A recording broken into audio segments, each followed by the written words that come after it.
Hey, once again, you guys are tuned in to Sheen TV. This is my IG and YouTube channel, so thanks for tuning in. Hey, today's topic is slow in the shop, all right? And this is actually very fitting that we're talking about this close to Mother's Day because it was actually my mom that changed my whole clientele and my income, everything around. So stay tuned because this is what we're going to go into today. We're going to talk about the stories that you're telling yourself, the stories that you're telling other people, and what happens when you make that change. All right. So this is actually inspired because I've had a couple students that I check up on all these students that pass my barber exam from time to time periodically just to see how they're doing in the industry, right? And you know what I hear a lot of myself. I hear them saying things like, "Oh, it's really slow. It's been slow. That last week was a slow week.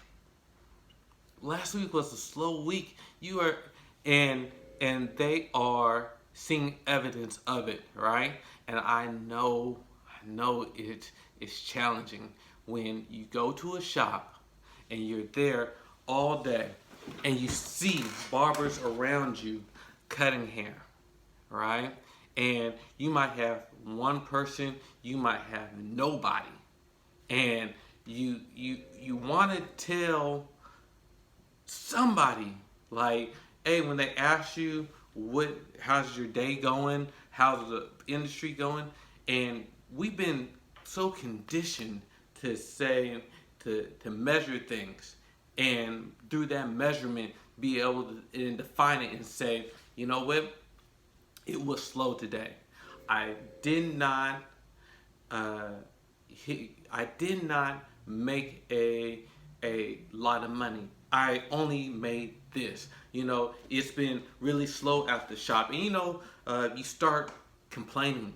You start think of all these reasons. You get onto this train of momentum, and you start saying, well, they're not advertising enough here. There's not enough walk-ins here. It's the environment that's the problem. It's all this different shit that's the problem, right? But you know what the real problem is? It's a story that you keep on telling, and that's saying that it's slow. When you start saying that it's slow, and what will happen is you'll sit around and you look around your environment and you'll say, I am not cutting hair, and my pockets are low. So this is what slow feels like because I'm sitting here and nothing is coming in, all right? But you know what happens when you say something like that or you think something like that? You just told a trillion cells in your body that this is slow, and you're going to be attracting more of that to you. I'm going to let that sink in for a minute. You just told a trillion cells in your body that this is slow. And see, this is an attraction-based universe. And when you say something, when you feel something, you get more of it. So when you keep on saying that it's slow, you're going to get more evidence of it being slow, and it's going to get slower and slower, right? And I understand because I was there, I was working in the shop, and I was out in Washington D.C. I remember I was busting my ass being there at the shop physically. And every day when it was slow and a client didn't come in or a client didn't come in for me, I said at the end of the day when I talked to my mom, and she asked me how it was, I said, today was another slow day. Finally, she broke it down to me, right? Because she got tired of hearing this shit, right? She said, you got to stop speaking death into things that you love. You got to start speaking life into it, right? And it took me back for a minute. I was like, oh shit. I've been putting in all this work. I put in all this time in school. I've been shaking hands. I've been putting out flyers. I've been doing all this stuff. And the first thing I do when I see things around me, I say it's slow. And I say, I'm never going to say that again. I'm never going to say that my business is slow. And you know what? I actually started saying that, today was a busy day. Today, and then I started finding things that were, one, that was true, that kept me busy, that clientele started rolling in. And then after a short period of time of saying that, my clientele expanded. I mean, it was ridiculous. And from that, you start hearing back from people, your clientele, your other barbers saying, wow, Sheem is always busy. Sheem is always making, his chair's always full. And that's the power of your thoughts and your words that you put out there.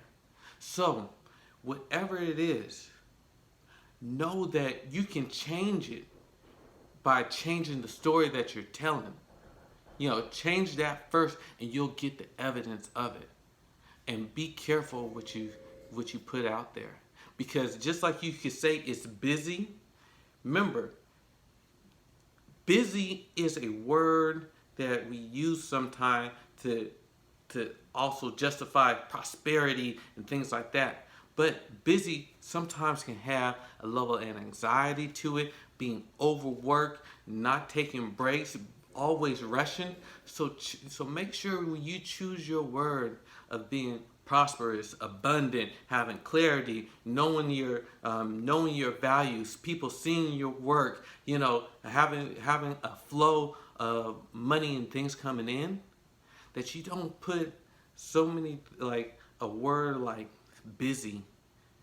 And busy can be really overpowering, because you want to be active, you want to be bringing in money, but busy can also bring not having time to spend with the family, not having time to spend for yourself, not having time to spend in doing the things that you need. So make sure when you choose your word that you're going to use to describe your abundance, your clarity, your balance in work life, that you choose those words that feel great to you, and then watch how your clientele changes, watch how your feeling changes, watch how, just your world and just everything shapes around you when you start speaking life into what you love and what you are born to do, and that is create. Just like you create a haircut when somebody comes in off the street looking raggedy, create your life too.